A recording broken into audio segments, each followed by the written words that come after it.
নেতার সাথে তো আমার পরিচয় নাই, নেতারা তো প্রশ্নই করে না। বাংলাদেশে তো এই যে প্রশ্নভিত্তিক জবাবদিহিতামূলক রাজনীতির সিস্টেমটাই তো নাই বাংলাদেশে, এটাই তো সমস্যা।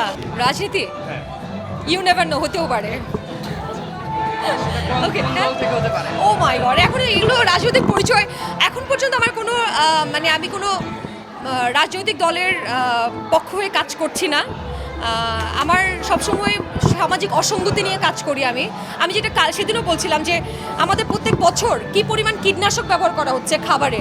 আমরা প্রতিদিন যে খাবারটা খাচ্ছি, এই খাবারটার কারণে, খাদ্যের ভেজালের কারণে আমাদের প্রত্যেকের শরীরে যে রোগগুলো বাসা বাঁধছে, আমাদের ইমিউনিটি সিস্টেম খারাপ হয়ে যাচ্ছে, ক্যান্সারের মতো রোগ হচ্ছে, সেগুলো আমরা কেউ দেখি না। আমরা শুধু দেখি কে কোথায় মারামারি করতেছে, কাটাকাটি করতেছে। রাজনৈতিক দলগুলো আমি সরি টু সে তারা যেটা করতেছে, আমার মনে হয় তাদের ফোকাস তো করা উচিত এখন মানুষের জন্য বেটার। যেমন রিক্সা, অটো রিক্সা নিয়ে আমি রিসেন্টলি কথা বলছি। অটো রিক্সার জন্য প্রত্যেকটা গাড়ির মানুষজন বিরক্ত হয়ে গেছে। সো স্টপ, এই মেইন রোডে অটো রিক্সা বন্ধ করতে হবে।